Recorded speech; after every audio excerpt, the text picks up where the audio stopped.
हामबाय मायाफोरो जों सारा त्रिपुरा हास्टेनि सिनि हास्टे त्रिपुरा हास्टेनि जत रोजाबनाय मोसानाय दामनाय फिल्म बानायनाय टेकनिशियान बेबाग मिलुयै गोबां मथा बाक्सा एनजिअ दङ बाक्सा उन प्रडाक्शन दङ आं हायखै 46 मथाराव फाय दिनै कायसा जों सिनि हुकुमुनो तेम कुचुक सागा दिसानानै कायसा मथा खालायगा आं मथा नि बिसिंतै सिनि त्रिपुरानि जेरसाबै मोसावै टके खालायै तेम कुचुक सागा कुचुक हाबाराव थांनानै उनसं नै थांलायानो नै वानसुलाय सिनि अजागा गुरुं बुथुमखाय कायसा मथा खालायगा अमो कायसा लाइबुआव सिजागा नै खालायो 24 June 2018 OBC हायकेन रेगुलेशन बसराव बायसा अबनि फाउंडेशन डे प्लास सिनि नाहारमुं दङ हास्टे त्रिपुरा सारनि गोबां माके दङ आरो मोसां एवारनेस प्रग्राम रनि बिसिंतै खालायनाय रावनि सोंतोरि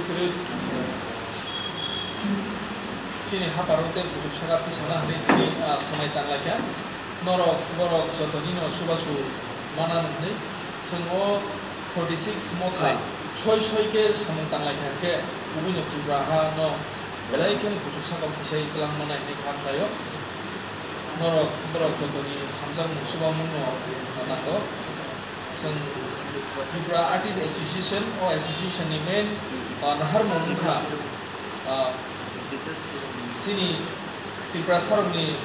आर्टिस्ट रकनि सिनिमुं कदर खायनायनि हाय कदर ताय बिसिओ वाइसा मैगजिन कारिनानि ताय बिसिओ वाइसा एवार्ड ताय आबनि लोगो सिनि हास्टेनि हाबारनि गोबां एवारनेस खायजानाय दङ हेल्थ पलिटिकल एजुकेशन इकोनॉमिक्स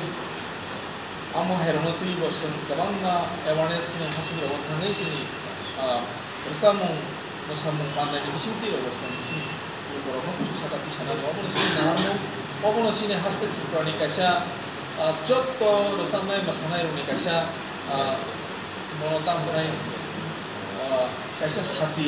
एबा केबा याख्रायहाय याख्राति जतनो हिमै जों दैसा गथरमानो बारनि मानानि ताय गाहाम खायै जतनि थिनां सानबाय थांनि ताय सिनि न'निबो बसनिबो गाहाम होननानै बेले बेलेखौनो हामबाय।